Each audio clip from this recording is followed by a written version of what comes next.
Hello, good evening, welcome. This is our third panel discussion here where we'll be discussing, really using kind of findings from the archive to inspire conversations about the role of the theatre today.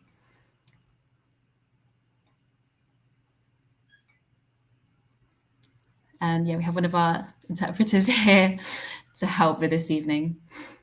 So my name is Sophie McCormack. I'm the Heritage Manager here at the Northcote Theatre. And I'm actually here at the theatre this evening backstage, which is really lovely to be able to beam from here this evening. And this evening we have a really brilliant panel lined up to explore just a really huge topic about accessibility, and particularly accessibility in the theatre. And before I hand over to them, as usual, I just want to share a few items from our archive and just sort of kickstart our conversation for this evening. And as ever, please do feel free to write in with your comments and questions through the kind of the live chat window, and we'll feed this in throughout and at the end as well. And also just at the beginning, I just also like to flag that we have a Heritage Open Day this Sunday, which will be up here at the theatre. So you'll be able to come and share memories and questions in person for the first time. Not that it's not been great to be able to do these live events online over the last few months. So as we've explored it previously, before the theatre even opened its doors in 1967, it was kind of billed as a theatre for everyone. And these kind of really bold claims of inclusivity have been grappled with ever since. So I'm just going to share a slide for you now. So if Alex, if you could share the first one.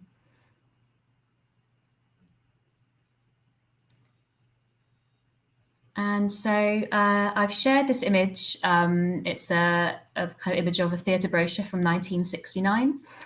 This is kind of, I felt important to share. It was the first instance that I found in the archive where accessibility is referred to directly in the theatre's print and in its communications with information, in this case for wheelchair users. But it was really many years before this information was updated, elaborated on, or considered any further. And we found this to be a really common theme throughout the archive where inclusivity is concerned.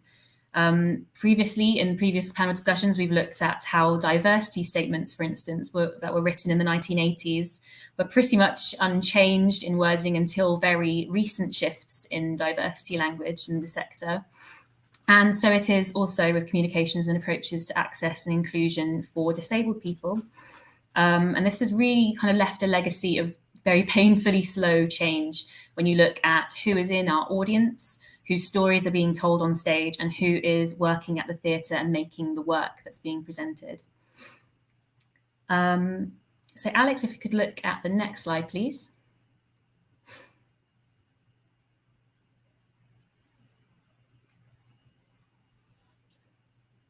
Thank you. Similarly, we find the approaches to ensuring accessibility for working class people and people from lower socioeconomic backgrounds to be very cyclical and very samey across almost 50 years of archival records, with the focus being almost obsessively on the physical location of the theatre as something that either needed to be overcome or embraced, as you kind of saw in that brochure with the theatre on the hill kind of identity. And kind of the way that these were often approached was through transport schemes, ticket concessions, and that was really kind of as far as the conversation went in terms of access to the venue. There were often frequent projects in the city which kind of championed the idea of bringing theatre down from the hill into the city centre. But BSL interpreted performances, relaxed performances, or audio description were only really beginning to be introduced with any regularity in the 2010s. And so there was a really long period of history where, the conversation just didn't move on and the approach didn't change. Obviously, access changed quite physically with the refurb of the theatre. But in terms of communications and what the theatre was saying to its community, that stayed, very, very stagnant. So we'll be exploring the slow shift of venues and theatre makers in more detail this evening, and what this legacy has kind of meant for disabled artists and audiences. And Alex, if we could look at the next slide, please.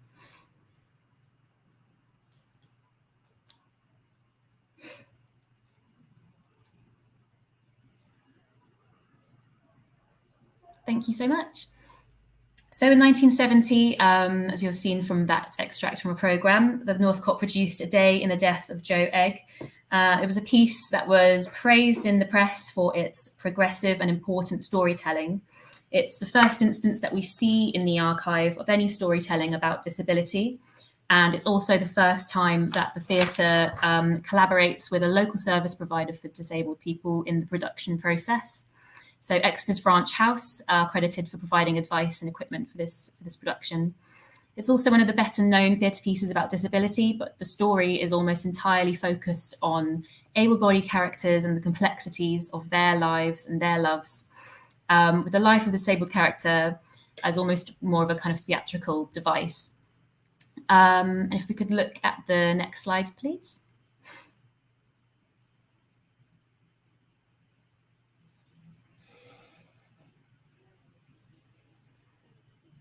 Thank you, Alex. So you see that was a rehearsal photograph from the same production from 1970. This production did not feature any disabled artists or actors, and it raises serious questions that we'll be discussing this evening about agency and storytelling. There were notable projects run by, for instance, outreach leader, Rachel Vowles in the 90s and 2000s, which provided performance opportunities for disabled people. And more recently, our collaborative work with CEDA. So if I could see the next slide, please, Alex.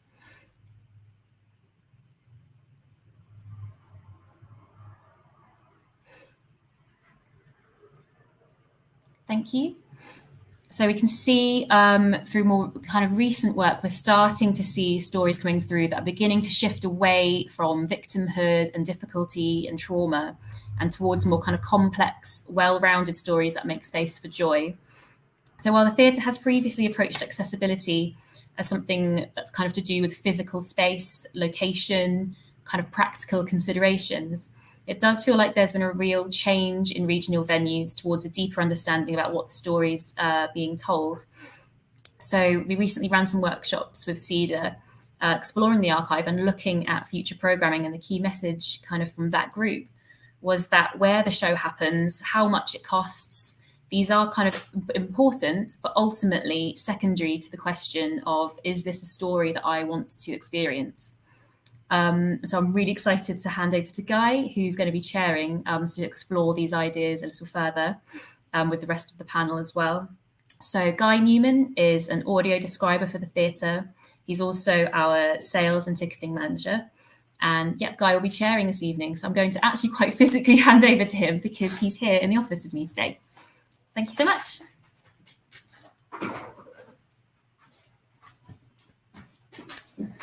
Hello, and thank you, Sophie, so much for that lovely introduction. And on behalf of everybody at the Northcote Theatre, I want to extend a huge welcome to all of you who have tuned in, and also a big thank you to the panellists who I'm about to introduce.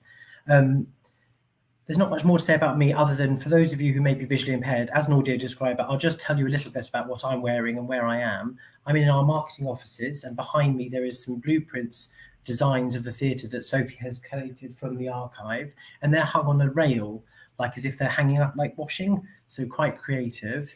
And I'm wearing a white shirt with a grey cardigan above, and facially I have stubble and quite a rosy pink complexion, and I have no hair. I have a fully shaved head. First, I'm delighted to be able to introduce you Jenny Sealey, who's one of our panellists. I think Jenny is just joining us on screen now. Hello, Jenny. Jenny has been Graeae's Theatre's artistic director since 1997, and Jenny's many successes is pioneering a new theatrical language, and Jenny can tell us more about this as she introduces herself. But at least to say that her work will include experimenting with bilingual BSL and English, pre-recorded BSL, creative captioning, and in-ear or live audio description methods. We're also really pleased to be able to celebrate Jenny's success. She was the co-director of the London 2012 Paralympics opening ceremony alongside Bradley Hemmings. And Jenny also won the Liberty Human Rights Arts Award. And lastly, Jenny is also the founder member of Where's My Vagina Women's Collective. Next on the panel is Dan Baker. Hello, Dan. Dan is a Plymouth-based producer who specialises in artist development and outreach, and he has worked across the UK as well as internationally. As a hard of hearing person, Dan is also from a working class background, and he's a passionate advocate for inclusivity and access within the arts, which I would like to join Dan with that, and I think Jenny would too. We're all deeply passionate about what we do, about making art and making art accessible for those across the spectrum of needs and across those different backgrounds. I think I've spoken a bit enough. Dan and Jenny, would you like to describe a little bit about where you're sat for those who might not be able to see you, and a little bit about what you're wearing? Jenny. Okay, so Jenny, and I'm lovely to be with you all this evening, and thank you for inviting me. I have had a bad hair day, so it's just shoved that back away from me. Messy. It sort of still looks blonde, but actually it's more grey. But on Zoom or on these panels, it looks blonde. I'm wearing a black t-shirt. I've got big white sunglasses on top of my head, because I have to have big sunglasses because I have an ample chest. So that's my sign name. I'm all connected in the world. If I've got big sunglasses on and usually big boots. I'm actually at my friend's house, Kay, who runs an MA of Applied Theatre in Newcastle. So I'm not actually at home. So the background is she's got lots of really stylish furniture. There's an old-fashioned wardrobe, and behind, just literally behind my chair, is one of those libraries that revolves. Ooh. Really, really old-fashioned. It's full of knickknacks. So after this, I'm going to go nosy around. So that's me. And Jenny, just to pick up for those, did you include your sign name there?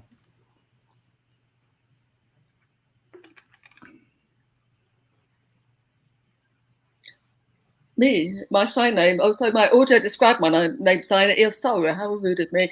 It's just imagine your count two very large melons and let your hands bounce up and down in front of your chest. You got it. Well, for you, Jenny, as well, and for everybody listening, my sign name, which was given to me, which is something that has to be given to you by somebody who is deaf or deafened, my sign name I acquired when I was working at the Almeida Theatre, and my sign name is Guy, or Party, because I used to do the tea parties. Dan. Hello, everyone. Good evening. That's an introduction for me to follow up, isn't it? I don't have a sign name. I haven't been given one yet. Maybe that will happen this evening. But my name is Dan. For those of you who may be visually impaired, I am a white man in his 30s, late mid-30s. I have a shaved head and a short beard. I am wearing a grey and white button-up shirt. And I have a headset on with a microphone, which is useful for me because of being hard of hearing. Also, I've been told it makes me look like I'm a DJ, which makes me feel much cooler than I probably am. And just to add to that DJ vibe, I have blue lighting. I'm in my spare room in my office in my house, and I have blue lighting at the moment. So I'm kind of embracing the DJ feel. But I am sadly not as cool as that suggests. But yes, I am at my house in Plymouth in my study in my office. So I am not with any friends right now. It's just me, but I'm with friends here on this panel. Brilliant. That's lovely. Well, thank you both of you for that wonderful description and just kind of introducing yourselves better than I could. Just one last thing, I think Sophie did mention, but in the room with me as well as Sophie is the Northcote Theatre's Marketing and Development Director, who's on the chat. So do please, all of you who are participating, feel free to add any comments or questions into the chat, and we'll try and pick that up as long as we go. I probably won't be reading them because I get easily distracted, but Kelly's going to be on the case for me. And I think that's a really nice way to segue into our discussion if we're ready. Great. So the first thing we want to talk about, I think, is the way that venues and theatre makers think about access and how that is finally shifting away from what Sophie was talking about.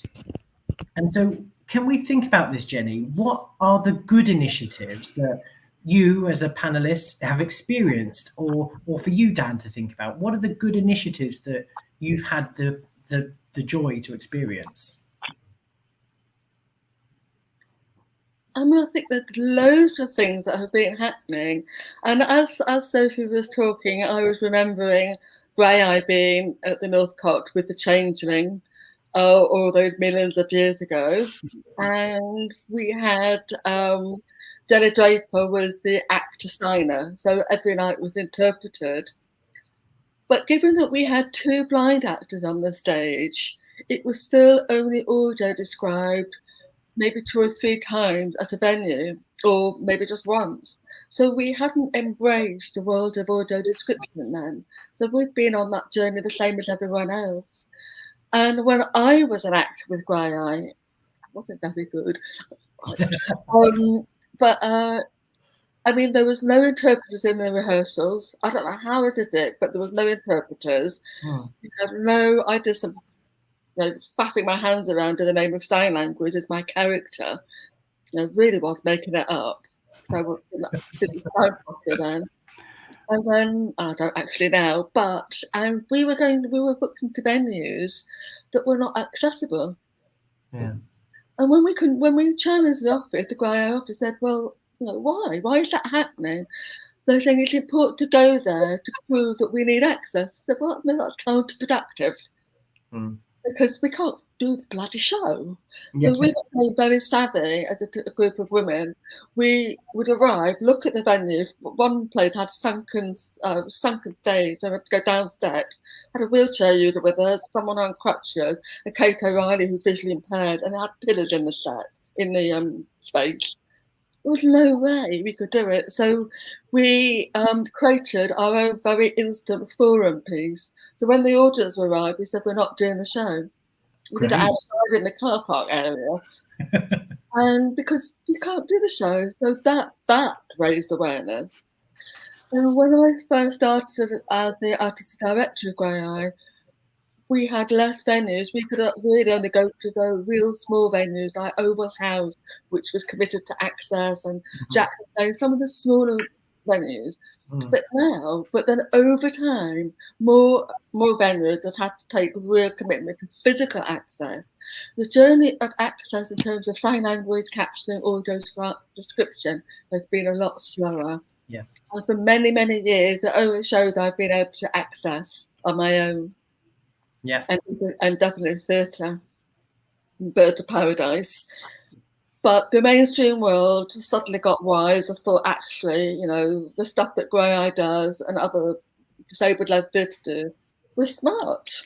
We've got something of potency. So they've taken, those ideas and run with it. And so, Ramps on the Moon are really committed to physical access for audience and access on stage. Deaf people are being employed more disabled people are being employed, and then when we are employed, that's when we come fire and say, all right, okay, this is where we can start tackling the bigger field of access. Absolutely. So anyway, I'll shut up. I've said too much. No, that's brilliant. That's gold dust. Dan, do you want to add on to that with your experiences? Yeah, I guess. During my career, I spent a lot of time working on box offices, which I'm sure Guy can appreciate. And one of the things I feel like I found, just from that perspective alone, was with regards to considerations about accessibility for audience. It felt like, when I was in those positions, rather than being in those conversations about programming, it felt like the conversation around accessibility only came about if that was something that was at the heart of the company or the work that were coming in. So, for example, if a Graeae were touring into a venue, then a conversation's had about accessibility. If that isn't the case, then that conversation wasn't happening, which immediately meant that you were effectively barring significant audiences from coming in to see your work. And this is also going back, when venues, let's say they were a bit more reluctant to make physical changes to their building to be accessible because it was expensive. It was very expensive. That was always a line. It was too expensive, which I feel like looking at the world now and looking at venues now, and also looking at the kind of the resources and funding that is ring fence for that kind of development for accessibility, people have realized that we shouldn't be making excuses, and we also need to be having the conversations, I mean, as venues, from the very off, to go for all work, for all venues, making sure things are accessible. We don't just let people wait until they get held to account, which I think sometimes has happened in the past. And I mean, sadly, I'm sure it probably still happens to a degree now, but it feels visibly, it's certainly much better. And people are, I also think, as performance makers, working as a producer, working with artists, I think those who don't have those barriers are also aware of their responsibility and their allyship to raise those questions if they go to a venue that isn't accessibility, or if nobody has raised the question about making performances accessible. I think people have much more awareness of their responsibility to ask that question now, which is great. It's a really positive development, and there's still some way to go, but it's good to see the things are moving forward in that regards. Absolutely, I think that's really key. And I don't know, Jenny, if you want to come back in on that, but for me, I think it's. I have been told to my face, it's too expensive to sort out the access. And I said, well, I'll pay my taxes. Yeah. Well, as a community, we pay our taxes, and access is a human right. It's not just something like, let's get the little disabled people into the theatre. No, it's not that. You know what I mean? So it's a human right. And I just recently, I've asked to talk to the Claw Fellows.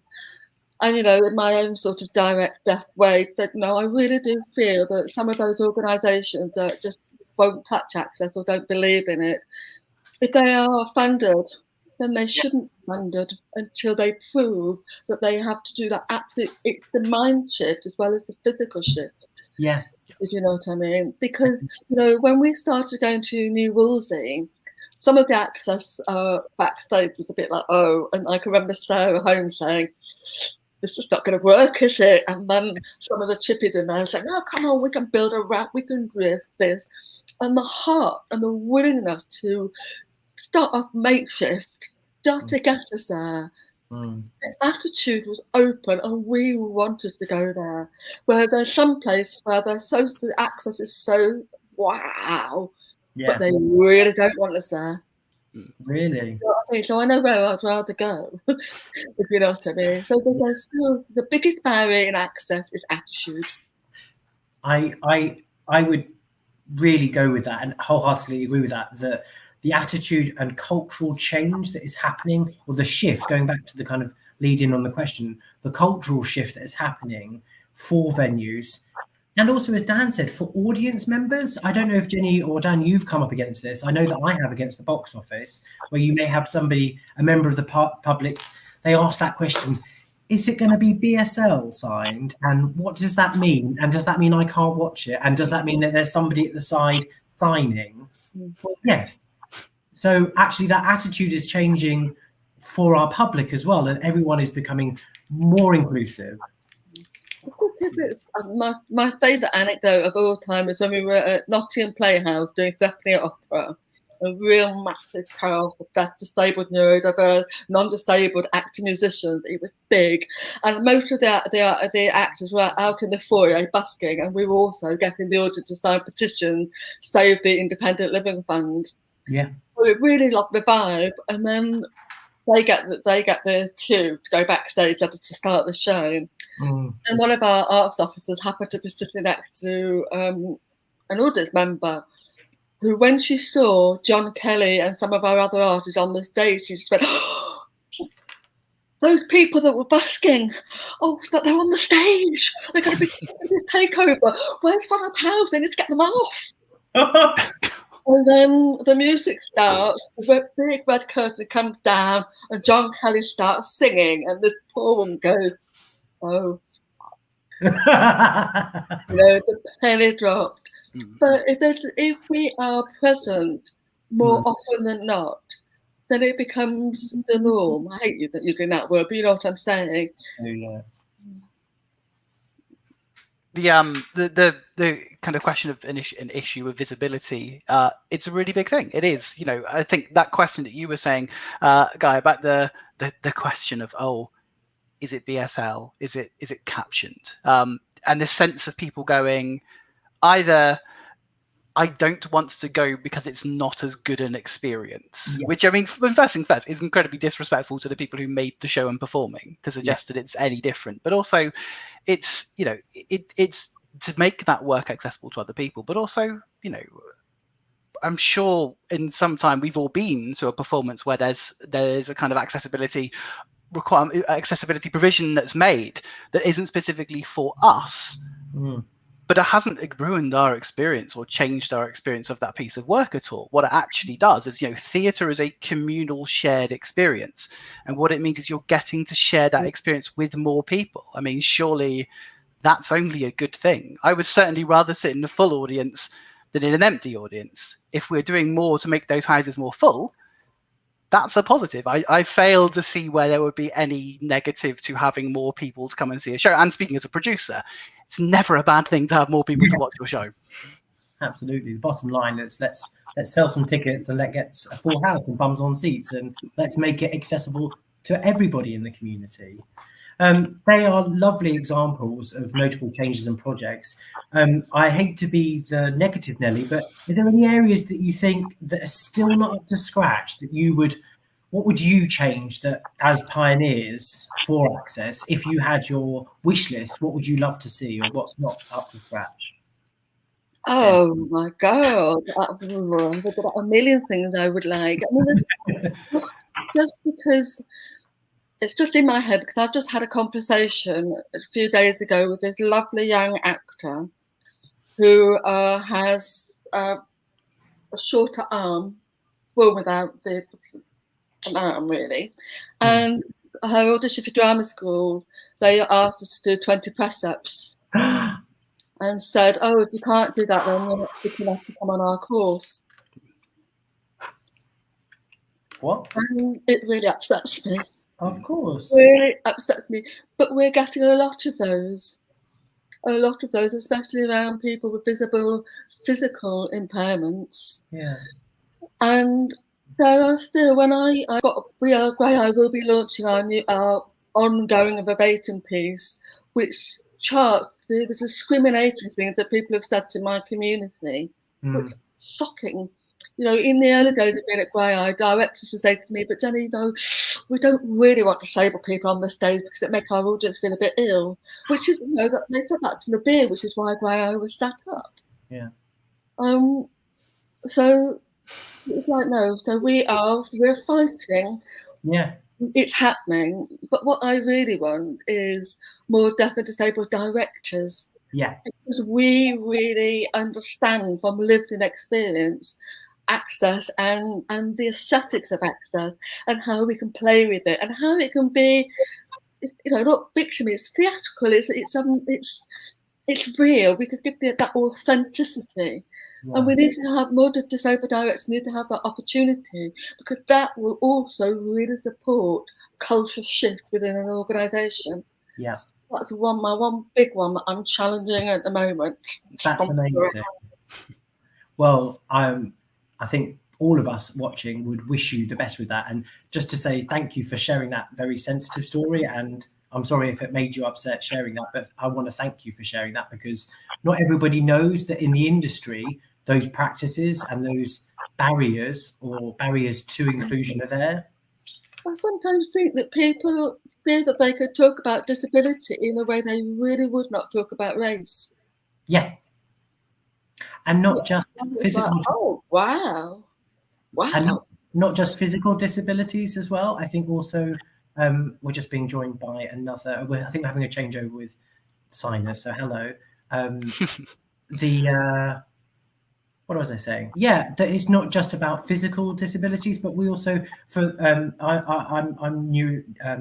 neurologically diverse, I suppose is the word. Yeah. But the way that people talk about mental health is not acceptable sometimes, and it's the same like with anybody's physical appearance. I think for those watching, I'm a bigger person than I used to be, and fat shaming is still a thing as well. which is, it's not acceptable. And access is something that we shouldn't apologize for making work and theatre accessible, and we shouldn't have to justify or apologize for our disabilities. Anyway, Dan, what would you do? What's your dream list? I think, like Jenny, there is the list that's kind of just a scroll that just keeps going, unfortunately. There is so much progress we still need to make.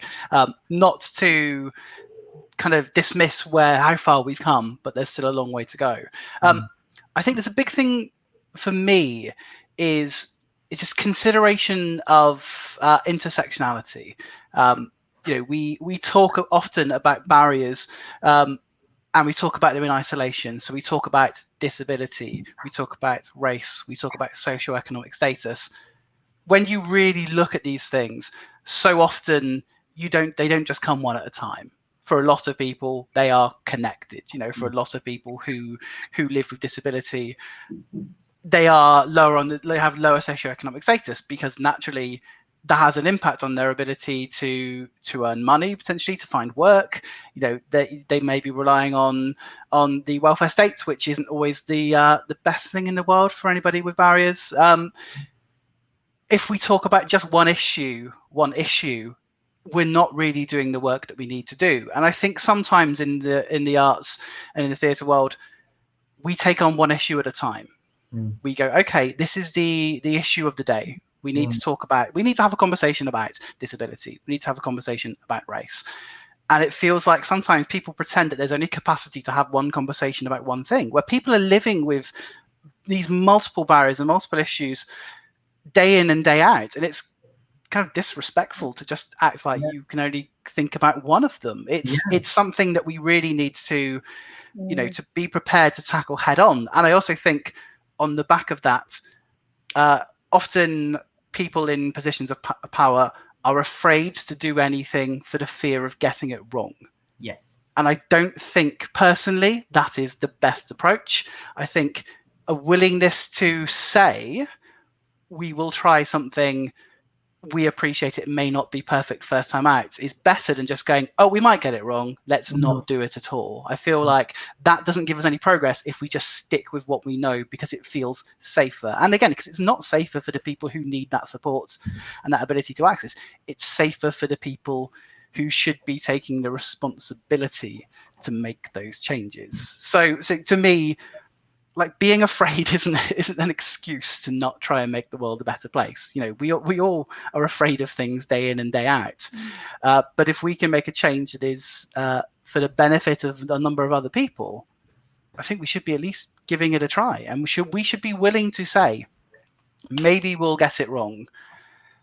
But if we get it wrong, then we're also listening to find out how to get it right. That's brilliant. That's a really nice transition just to one other question I want to talk about. We were going on to talking about looking at historically. We've kind of touched on this already about what we've seen in cultural venues, and we've touched on it about particularly regional venues, about how disabled people or working class people, how they focus on victimhood and difficulties and trauma rather than what we're also wanting to do, which is to celebrate those things, Jenny. And I don't know how you've come up against this with those visuals. I mean, you've already talked about the theatres that you've worked with, but I don't know if you want to touch on that or anything. I've got a note as well, which I'm just going to read. But Jenny, do you want to jump in with that at all? I'm just going to talk about some work that I've just been doing over the last 2 days, working with a group of working class men with severe PTSD. Can't talk about what the project is because I've just got to sort out some legal stuff before I'm allowed to progress. And it's what has been so extraordinary being with them. They've said, Jenny, please, we trust you to tell our story. Our story needs to be heard. And it's really not a laugh a minute at all in any shape or form. We found one joke, and I was mindful of doing this today, wanting to think about what are the other, we can be in many different forms of life, thinking about that intersectionality, But anyway, so I've been doing that. But these men were saying, they were really intimidated by coming into a theatre. some of them have never been in a theatre before. It's like, how do we behave?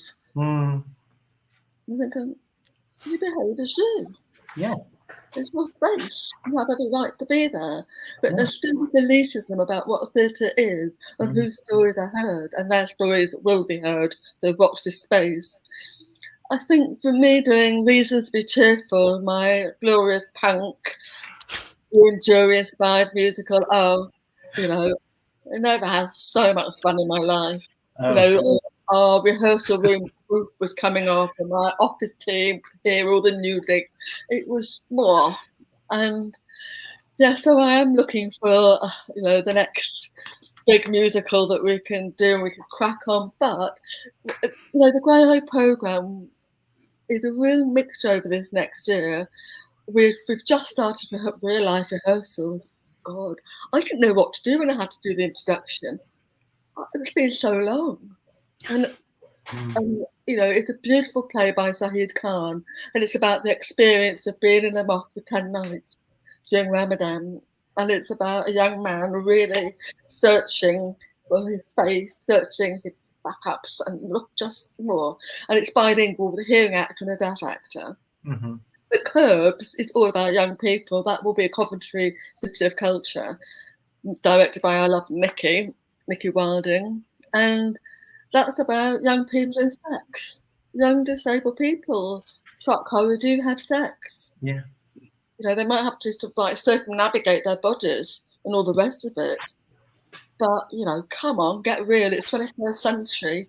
Absolutely. So, and there's a beautiful humour, the humour of only young people, if you know what I mean. So, but it's telling stories, and the stories are not just always generally ha ha ha or But stories are massive. Every single piece narrative is epic. Yeah. If it's done with that real integrity, and if it's cast properly. Yes. Do you know what I mean? So it's about, that's what we've got to get better at. So that real authentic voice is there. Yeah. I'm sure, Jenny, along with me, there are lots of people listening at home or at work still who are nodding along, because all that you're saying is absolutely right on. And I'm just thinking, what about this process today, and what's happened to make the interview process accessible? And I just need to apologize to your interpreters. I realize I didn't describe them. They are present and part of this process. So we have, I'm sorry, I think it's Jude, but Jude has this amazing petrol blue. I don't know how you would describe your hair, but it's fabulous. So I should have included you in that. But going to the question, how might we make working in the arts more accessible? For example, backstage, in administration, producers, for example, Dan, marketing, etc., as well as not just those creative teams, but even from my experience, we work on the box office at the Northcott, and there is no reason why our box office couldn't be accessible for a wheelchair user. But at the moment, there is a physical barrier of a desk that goes like this, and there's a pillar in the way, but there's no reason for it to be there. So that's something that I would like to be an agent for change for. But for you, Dan, what would be kind of your advocacy? What would you want to see? And that's a big question again. I'm trying to put that's okay. They're all big questions, aren't they? And we have to not be afraid to answer them. Yes. I think in terms of talking about the working and recruitment, I think start at the beginning. Looking at things like the basic things like application forms, the time it takes, the effort it takes to fill in an application form. Yeah. I think everybody in the world, no matter who they are, where they come from, hates doing job applications and application forms. They're a nightmare. In the arts, it's also a million times worse because every form is different. You're always asked to take your CV, which you have in a nice Word document, and then cram it into a form that somebody has, and typically it doesn't quite work. Yeah. Which is a nightmare at the best of times. I feel like ultimately, I feel that's a reflection just generally of our attitude towards employment and towards work, is that we still look at things the way we always have. We look at it in a very structured and a very almost conservative way that says, in order to get a job, you have, as a candidate, you have to fit what the employer is saying. You have to say, you have to do the application as they want. You have to be prepared to work in the environment that they want you to work in. For me, with regards to access and disability, for me, in terms of being hard of hearing, that to me happened in my adult life. So I lost my hearing in my left ear at the age of 24. So I grew up to that point with me never requiring, to be honest, any particular, and never any access requirements or any adjustments to be made. From that point onwards, I have become increasingly aware of the fact that sometimes I do need those adjustments to be made, but also increasingly more and more, I've acknowledged I absolutely have a right to have those bits of support. And what I have noticed over the past, very recently, the past 2 or 3 years in particular, I would say, is it's not the responsibility for me to start that conversation. I feel that employers and colleagues are much more aware and are asking me, going, do you need anything? Which I think is really good, because I think when I first suffered my hearing loss, I don't think I had the confidence to, or frankly, I didn't have the familiarity or understanding of what I was experiencing to articulate what I needed. I just felt like it was just something, at the time I felt like I just got to suck it up and get on with it, haven't I, really? Which is absolutely not acceptable. And I would say to anybody out there who finds themselves in a similar position, no, you don't have to suck it up. You absolutely have a right. Legally, you have a right to ask for adjustments to be made alone. But also, if somebody isn't having that conversation with you, make sure that conversation is being had. If you start that conversation, hopefully the next time somebody asks the question before it is asked of them. In terms of saying, it's that thing about, why should we think about things only when it's thrust upon us to think about things? It goes back to you were saying before about the conversations about work, and going how artists have a much greater awareness of their allyship to say we're going to have a conversation about something now, even though it doesn't necessarily directly affect us. I think that's the same with employment and accessibility. Going, let's make sure that that's standardized. We're always having the conversation, the question going, do you have anything that you need to help you do what you do? How can we make this environment as accessible as possible? Because I certainly didn't feel when I first became a disabled person that I could have that conversation, because I didn't really know how, but nobody was helping me to have that conversation. I feel thankfully now I'm supported in that, and it makes a massive difference to me, and I'm sure it makes a massive difference to lots of people when somebody considerately asks them and listens, rather than just going, well, we won't do anything until you ask it of us. That's amazing. And I'll just come in with a comment that we've had from Graeae, one of our participants, who, to quote him, is listening to those the change is needed for is so important. So that's exactly what you're saying, Dan. It's the listening. I suggest the question, how do we get better at listening? Well, I think, Dan, you've already kind of said that. What questions are we asking arts organisations and artistic and chief executive teams? And Jenny, maybe you can come in on this. But what questions are we challenging fellow artistic directors and chief executives? And how are they really, and not just listening, but really listening, as in being an agent for change to support people? Before I answer that, I just want to say that, Graeae is absolutely fueled by the pursuit of access and equality and diversion. But we realised some time ago that in our job description, it said needs excellent verbal skills. No, scrap that. So we've really scrutinised language around job descriptions and everything, and we've still got a way to go. But now we do get people doing their form in either sign language or doing presentation, because there's loads of different ways in which people can engage that are not the old-fashioned way. I mean, let's move on with the programme. And it's about chief executives and artistic directors need to give space, to quote, a safe space for someone to come in and not know everything, and for someone to come in and be able to ask the questions that they need answering, and not to be intimidated by it, and not to feel othered. And I mean, that's why I just think it's so important that we have more of us at the helm, because Yeah. we can support that. We can support that absolute change. Yeah. Do you know what I mean? Yeah, I hear you loud and clear. And I was just thinking as you were talking. Sorry, Jenny. No, sorry, and I just want to add, you know, I think some of these changes could happen tomorrow. Maybe Yeah. not getting someone in as artist director, but you know, the looking at job descriptions, how are you making your, you know, it's not, you know, you do have to create teams, but it's about, you know, when you talk down about fitting in, sometimes we have to fit into this ableist mold. Yes. I'm working with some directors, new directors, who will only be directing from Zoom, because they're shielding, because they will be listening to the scientists and not our government, wisely. So they'll be shielding for longer, or because they just know physically, you know, the 10 to 6 rehearsal process. Who said we have to rehearse 10 to 6? Yeah. You know, we can, for some people, working 2 to 4 every day for a longer period of time, that suits their access. They will still do a bloody brilliant show. Yeah. But you can change the format that we've all been doing for years and years. Rubbish. Yeah, absolutely. You have to create different financial models. Yes. But we can do it. I would love to pick up on that just one bit. I want to go back to another bit in a moment, but just pick up on what you said, Jenny. The things that can be changed, there are some things, like you said, that can be changed tomorrow.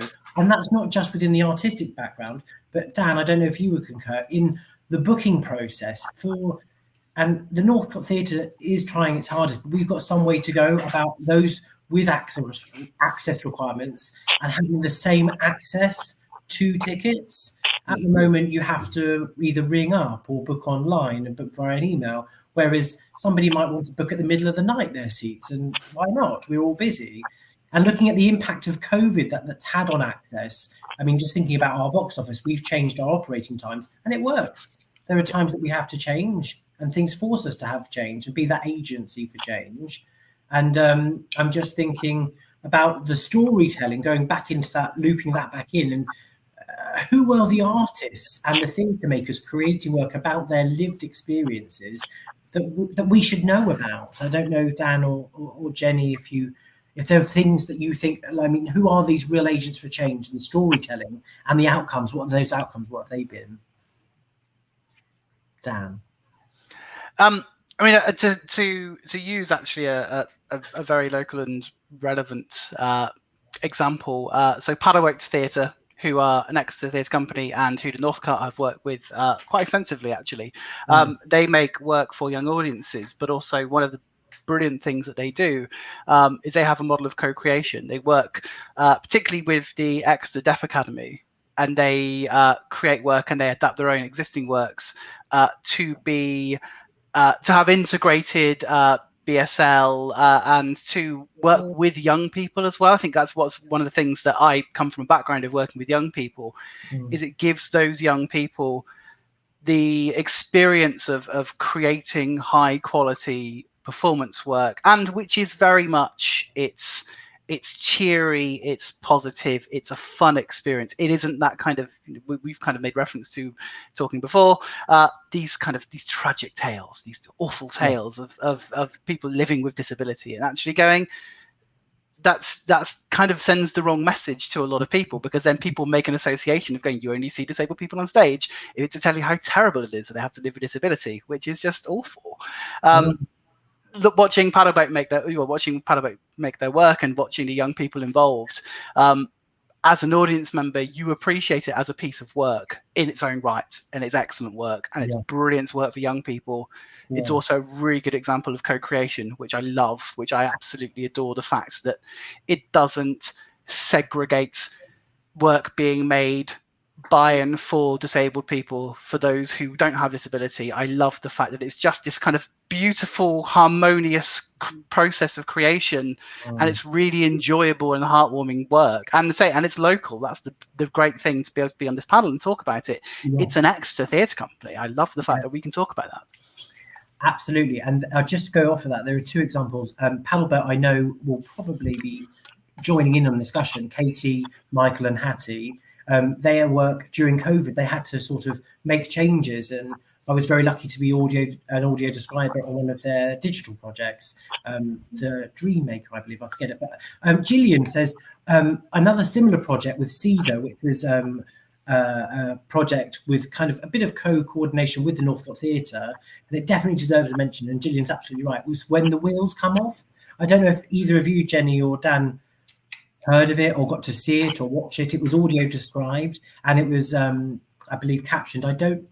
I have to check on whether it was signed, but it was a wonderful project about the impact of COVID on some of the members of Cedars, and particular, remembering it, it was very moving, and it had this beautiful soundscape to it, which was just lovely, and it was audio described by me, and it was premiered earlier in the year, or maybe even last year. Who knows where time's gone with COVID? But that is definitely one to talk about. And Gillian, maybe if you're out there still listening, you can join in and talk more about it if you would like to.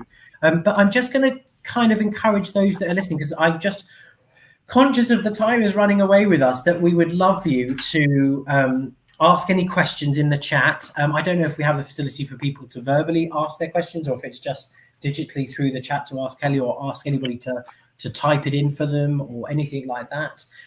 Or I can ask on their behalf. It's just chat, I'm being told, so that's great.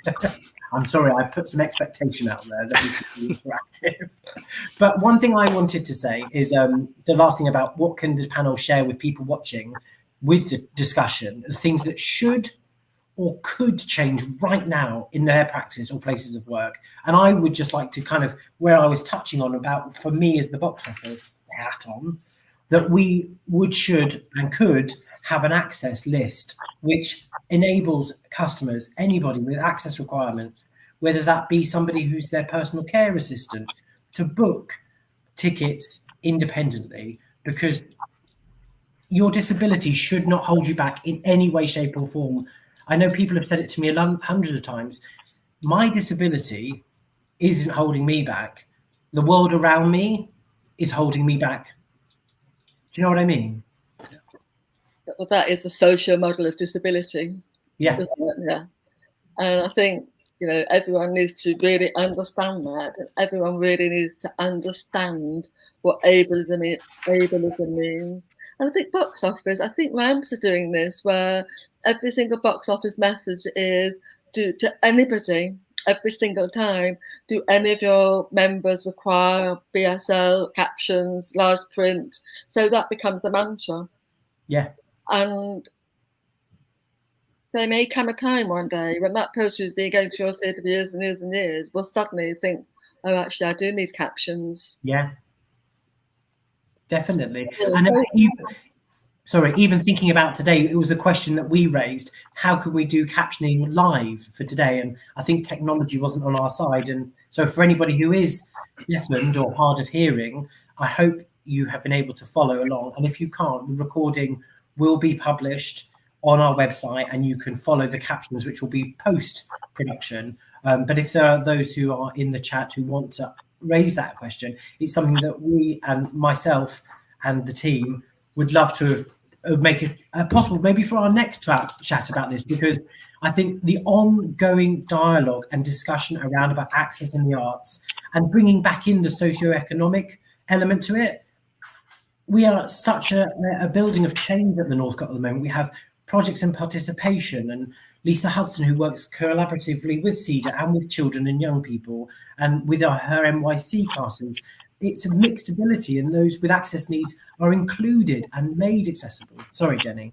No, I was just thinking, I loved that very first slide, that or the second slide that Sophie put up.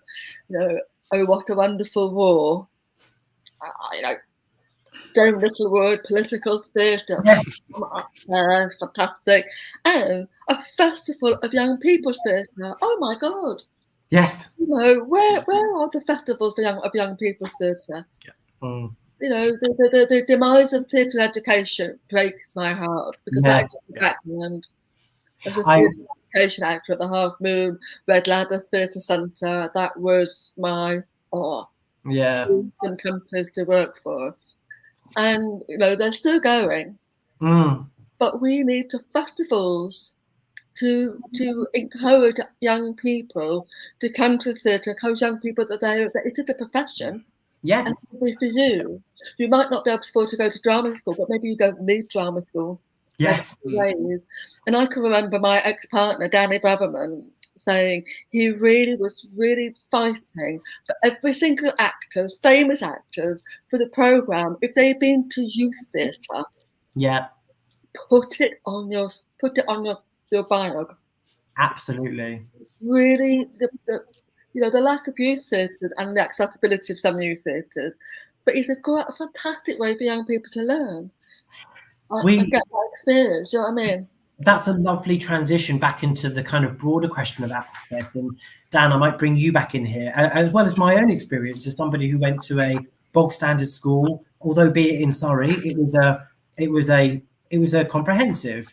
And I went to university. I couldn't afford to go to drama school because at the time I probably wasn't good enough to get in anyway, but I went to Goldsmiths and did my degree in a praxis base, which was both academic and training.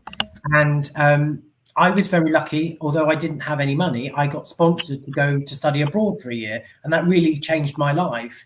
And that was something that was made possible, not because I was wealthy, not because I was poor, but because the opportunity was made there by one of my lecturers. And Dan, I wonder if you could bring back in your background and kind of feed into that, and maybe link it into access in the broader sense, but your kind of socioeconomic barriers, if you feel they were there or still there or aren't there. Yeah, of course. So I grew up in a working class family in Plymouth, miles away from anywhere, pretty much. Couldn't ever imagine the thought of going to London or anything like that, where everything happens, of course, as we know, being in the southwest. But I grew up working class. We didn't have an awful lot of money growing up. One of the things that I find really fascinating when I look back is when I was growing up, I didn't really know that. I didn't really recognize or understand it. I think because Plymouth is predominantly working class, everyone around me was kind of from similar backgrounds, so you just treated that as being normal. Going to university, I guess, particularly was a big thing because I was first in my family to go to university, but then I met all these other people and suddenly realized what middle class people were like, and I'd never met them before. I was like, wow, you have so much more privilege than I'd ever realized existed. Yeah. And it wasn't really privilege, it was just comparatively so. I was, you've had a bit more fortune than I. And I think when I started working in theatres, on as well as being at university, I suddenly became aware of things being that little bit harder if you had that kind of lack of support. And I think support in that can also mean many different things, but the fact that when I went to university, the people who I lived with people in my first year whose parents gave them effectively pocket money and paid all their rent and all their fees.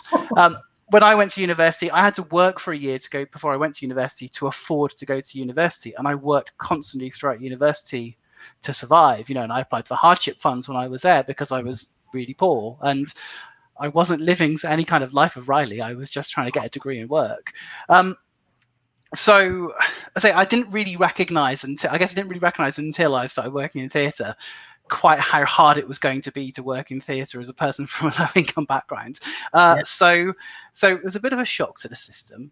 Fortunately, I feel like there's a lot more conversations around that now, and people come in, and I don't want to make myself sound too old, but the internet was not quite such a widespread thing back then. So you didn't have the knowledge that people had about everything. You didn't have Twitter to go online and start shouting at politicians because they were trying to do things that harmed you. You just kind of lived your life, and then suddenly it all appeared to be in front of you and all these barriers were there. So that was quite challenging. I think what was interesting about the slides that Sophie presented at the beginning, the fascinating thing about that kind of branding of a Northcote being the theatre on the hill. And I think we can sit here now and go, that's terrible branding, because it's on a hill, which is kind of incredibly inaccessible. The thought of going up a hill, for me, who has no kind of impairment to walking, it's just up a hill. I just don't want to go up a hill. Yeah. But for other people who may have a difficulty getting into that building, that's one thing. from a socioeconomic perspective, it's also a university campus, and that's incredibly scary for a lot of people from low-income backgrounds. Yeah. But I think what's nice, again, is a reflection of that kind of progress of change.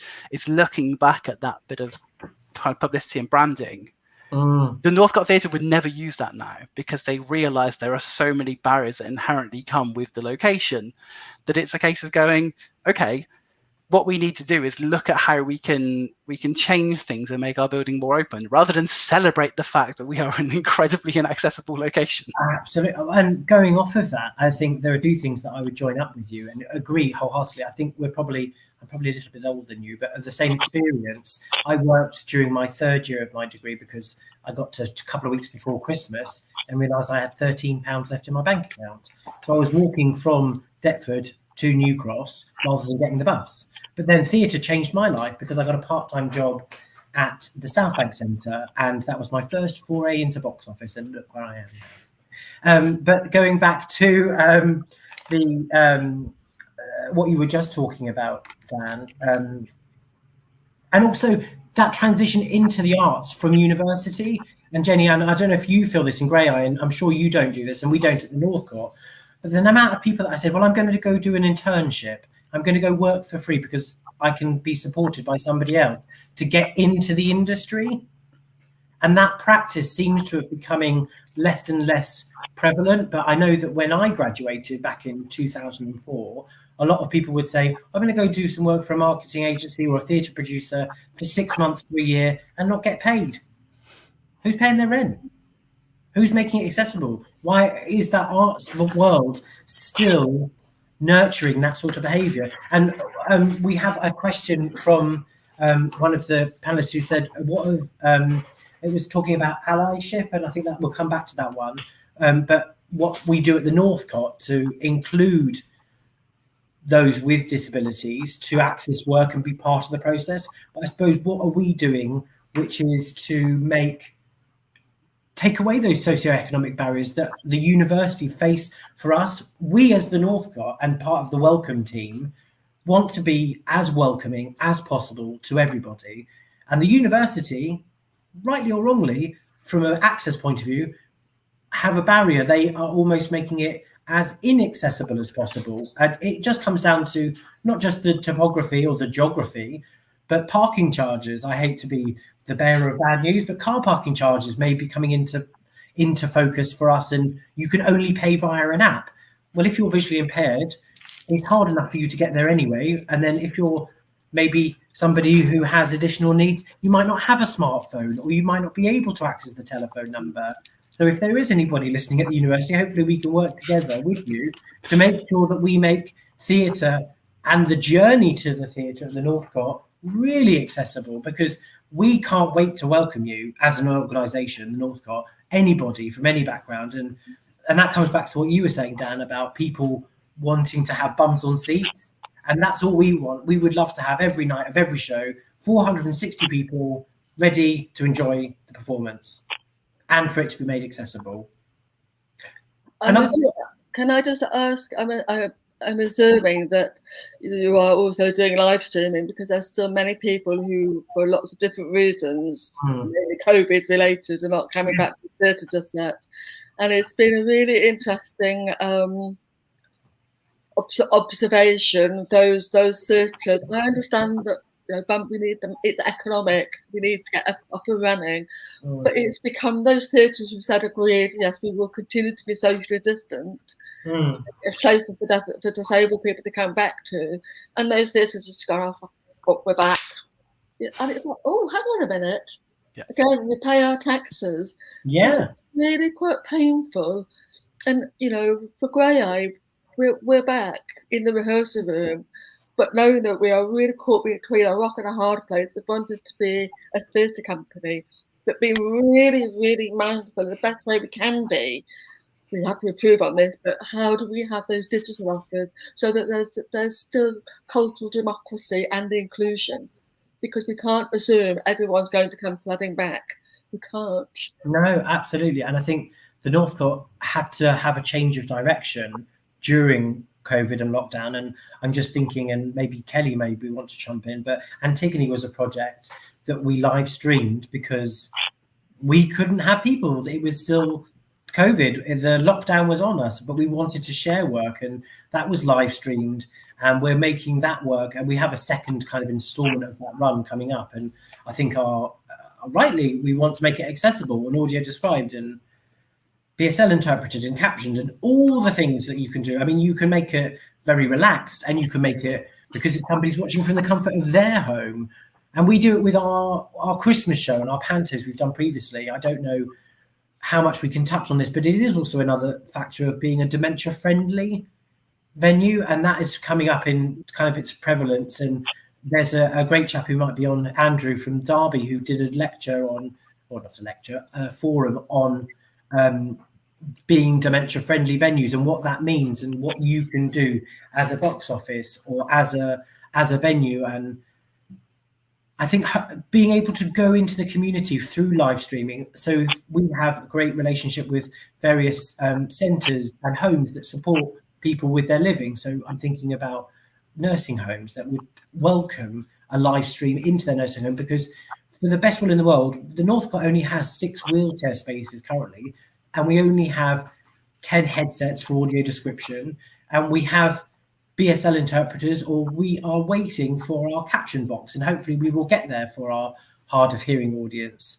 But that's where the work is. I'm just going to delve back in, if it's okay, to a question that we had from Holly, because I wanted a little clarification, and thank you for that. But we've been asked if we at the Northcote have an allyship agenda. And I wonder if Jenny or Dan, you can explain what this means to you, and if you have any good examples of allyship. I'm probably saying that wrong. Dan, you go first.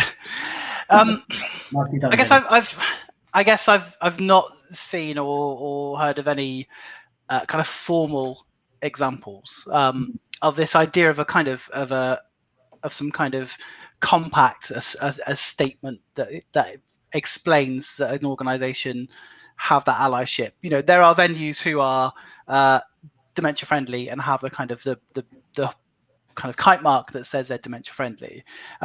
You know, and there was something that's happening a couple of years particularly ago.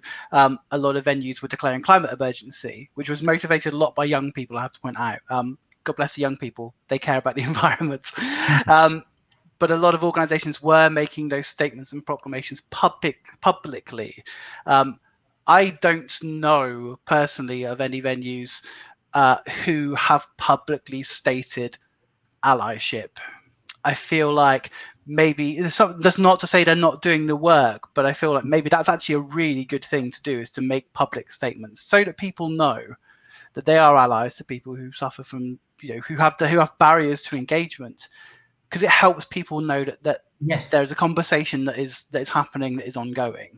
Sometimes it feels like if the public statement isn't made, people don't know they can start that conversation. Again, like I was saying a bit before about in the working world, I didn't know I could ask for support until somebody asked me for support. Yeah. Maybe making those public statements of allyship will encourage people to engage, and that has a big, you know, maybe that will help us move things even further forward. It sounds certainly like a good idea to me. Yeah, I think that's brilliant. And Jenny, I don't know, with Graeae being, although you're in Newcastle right now, but London based, I'm just thinking of a keynote speaker at a conference I went to with Spectrix, which is a ticket provider. The keynote speaker at the end was, and the name has escaped me, and Kelly may be able to remind me of it, the Tourette's Hero. I don't know if any of you have come across of that. And it was through Battersea Art Centre. And her name escapes me, but it was the most empowering, entertaining, educational, motivational, and the trailblazing that they are doing with, I think somebody put in the chat here, Jess Tom is the lady I'm speaking about. But the Battersea Art Centre, all of their performances are relaxed. They're like you said, the allyship, Dan, or the kind of communicating that everything is relaxed. Everybody is welcome. And that kind of goes back to that socioeconomic breakdown as well, of how we can break those barriers so that people don't feel uncomfortable about, I may be neurodiverse, I may have anxiety, I may have be bipolar, I may be feeling that I need to get up and walk out of this at this moment in time. And that's okay. And it doesn't matter that I'm going to disturb my neighbour because I've come with them. And they're quite happy to support me in taking me out of the theatre and go to a chill out space or a crash zone if I'm having a really hard time where the lights are a bit dimmer. And that's just lovely to be able to have those spaces. And that kind of comes into the question that we had about what are your thoughts on accessibility for those invisible disabilities? I mean, invisible but unseen or less tangible disabilities, I suppose, or people who are neurodiverse, because it's not just neurodiverse disabilities which are invisible. There are a very complex around issues around that. I've just been flagged up that we've got 10 minutes of left, so we've got any questions to stay on schedule. So I'm going to stop talking and hand back over to you. I think Jess Tom should be Prime Minister. Sorry? I think Jess Tom should be Prime Minister. I would back you on that one, 100%. She's incredible. And the work that Battersea are doing, I mean, I think there's a lesson for all of us to watch and learn from the process that they of real change that they've been going through as an organisation. And you know, they really are not scared to create a completely, entirely different model of inclusion. And it's like, it's wow. And it's been driven by Jess, you know, absolutely embedded within that organisation. That's what I mean about real leadership. Yeah. That's why she should be Prime Minister. Yeah, absolutely. And Dan, I'm just going to think about the conversation that we've been having around accessibility and our shows, and that can be created with accessibility, that could be created with that in mind from the start, from inception, or kind of at the production level. And I mean, my experience of that, I've just been invited to work with a company called Le Navet Bet as an access consultant on their next project. And so not just from audio description, but we have our interpreter that we use at the theatre, Daryl, and also other elements of access, that you kind of need that access officer or that access consultant throughout theatre, that it's not just a job that anybody does or anybody picks up, but that there is somebody there as an advocate or a voice that is visible, that is being listened to. And I wonder if you guys could share with that about anything that you would accelerate this conversation. Yeah, I think having people at the heart of the process from an early stage is massively important.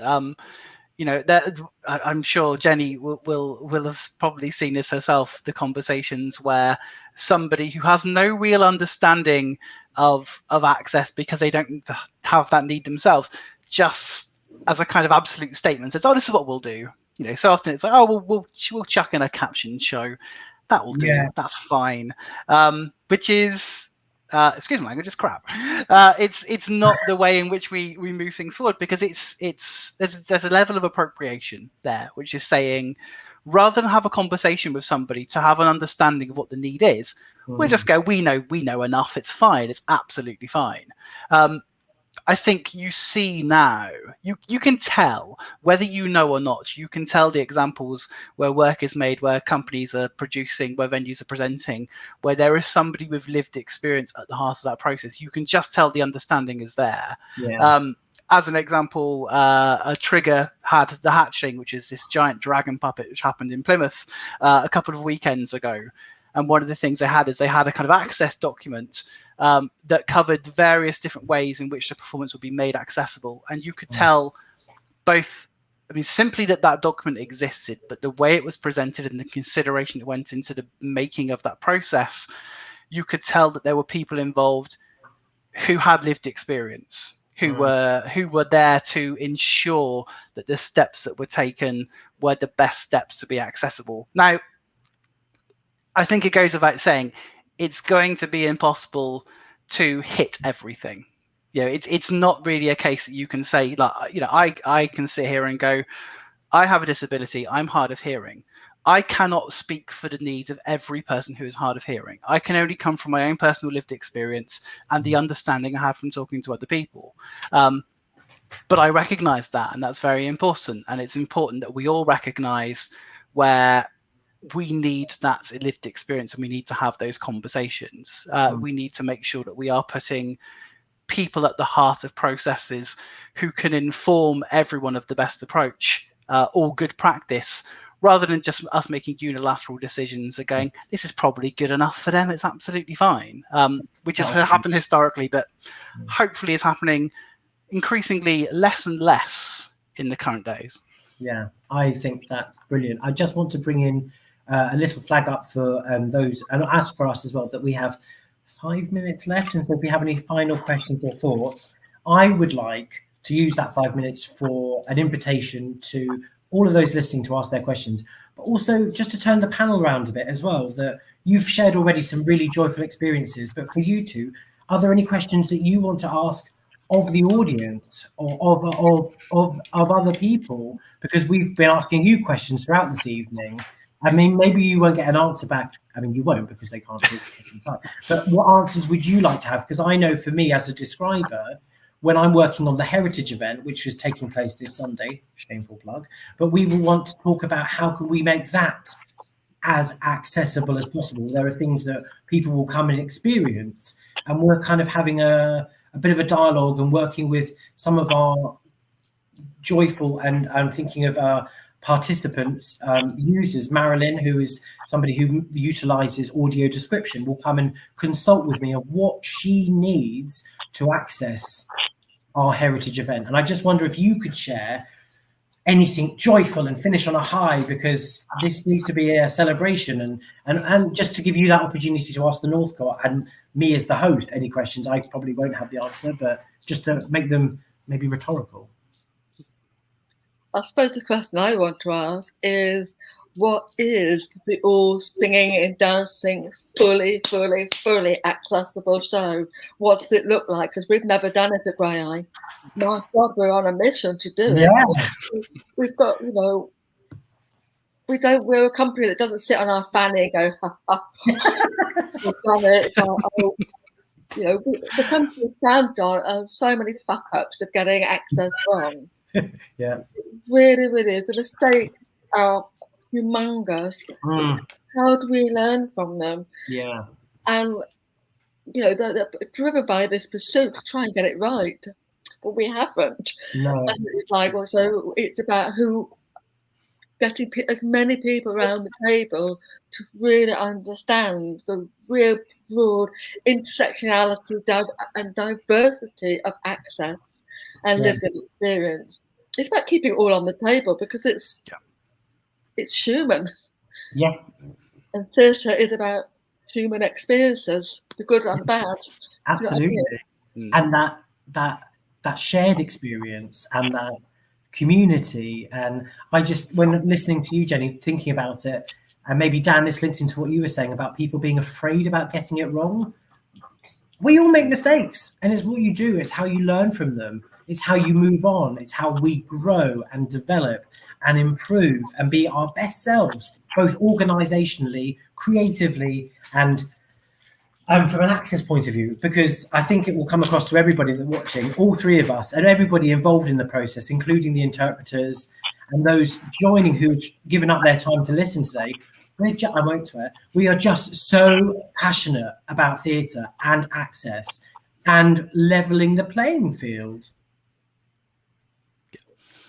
And it's also about daring to be naughty and break some of the rules. Now, I sat at my rules like, okay, I was having a conversation with the director of 10 Nights today, and I'm saying, oh no, but yes, we've got English, we've also got Urdu and sign language. And I said, but the hearing actor is also a BSL user, has a deaf sister.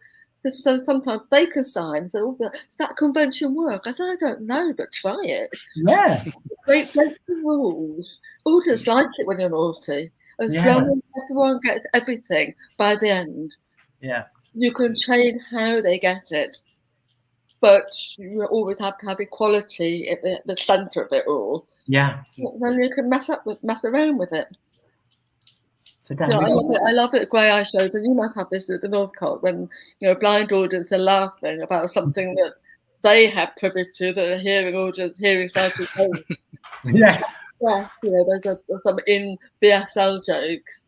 Yeah. I love doing that. Tweets. you get the VIP service. Not only are you giving them head, but you are getting the in jokes, because we may have, as the audio describer, giving you that insight that the rest of the audience don't know about. So you may laugh a little bit ahead of them or with them because you've had that service through the audio description. And we've got 3 minutes until closing comments. Dan, I don't know what to leave it with you. I know, Dan, Jenny, Yeah. I think before we get to closing comments, Dan should be given his own sign name. And I don't know, Jenny, if you would want to give him his sign name before we finish. Yes, well, I mean, you've got twinkly eyes, but you're always, I know that you said you like being a DJ, so it's like, and if you put your palms down, or hands up near your chest, palms down, and just, because also it's, you should shuffle them around, go forward and backwards. And that's sort of linked to being a DJ, but also it's, you're, as a person, you're everywhere. You've got fingers, eyes, Dan. Yeah, that's lovely. It's ironic. That's one of my best moves on the dance floor, Jenny. That's a perfect sign name for me. My friends will attest to my amazing moves on the dance floor. Very appropriate. Well, that's amazing. I think, Jenny, that is lovely. And I love that we could share our sign names and make it as inclusive as possible. So for those of you who might not know, Dan has, as Jenny said, his hands are sort of at chest height and he's moving them backs and forwards as if he's mixing the decks, the discs on the deck. I'm so white and lower middle class, I don't know what I'm talking about, but there we go. Is there anything I need to do before I hand back to Sophie and closing comments? Or, the panel. Oh, yeah. So we've now given you your sign name, Dan. So, Dan, do you want to go first? And then we'll go to Jenny for a closing comment. But what was your lasting comment? Or, I mean, it's not, we'll continue the dialogue, but what's the last thing you would like to leave us with? I think being a part of this conversation is really great. I mean, being asked to be a part of this conversation, that this conversation is happening and it's happening publicly, is really important. And I'd just like to acknowledge the fact that Jenny and yourself, Guy, and also the people who've contributed in the chat have been really willing to be honest and to open and to talk about their own experiences. And I think that's so important. Sometimes it can feel quite exposing and quite scary to talk about the things that maybe are barriers to you. So with massive love and respect for everyone who's been happy to share. And this conversation is an ongoing conversation. I know that Kelly's put in the chat ways to reach out to the Northcott, but please, to what degree you feel comfortable, do keep having these conversations. Yeah. And that's kind of a question for the Northcott as well, to go, what comes next? Where do we go after this? Because these conversations need to keep happening, and we need to keep telling people that they need to be happening as well, and feeling comfortable to have the conversations. So thank you to everyone who has shared. It's been really kind of humbling, to be honest with you. Jenny. No, just to echo Dan, it is about keeping the conversation going and making sure that we are invited to the table. Yeah. And because we have a lot to bring. And if anybody, if you are needing contact with deaf and disabled artists, I've got 48 as part of Graeae Beyond programme. Unlimited to have a whole cohort, and we know people. And it's thinking about your boards, thinking about other areas of your work.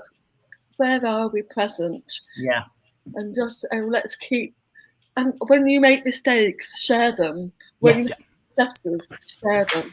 Yes. We need to be generous as a sector to wrap arms around each other to take us all on the journey.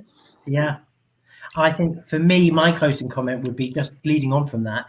This discussion has been such an honour for me to be part of, and I don't feel like a host or a chair. I've just helped facilitate what you guys have led, and it's been a journey. We've been through it. We had a little bit of emotion for us all. We've had joyful experiences. It's been like its own theatrical event, and it has those dips and joyful moments. And I suppose if we're looking to round up, I would say thank you to everybody involved. My name's Guy. I've been your audio describer, and sorry, Jenny.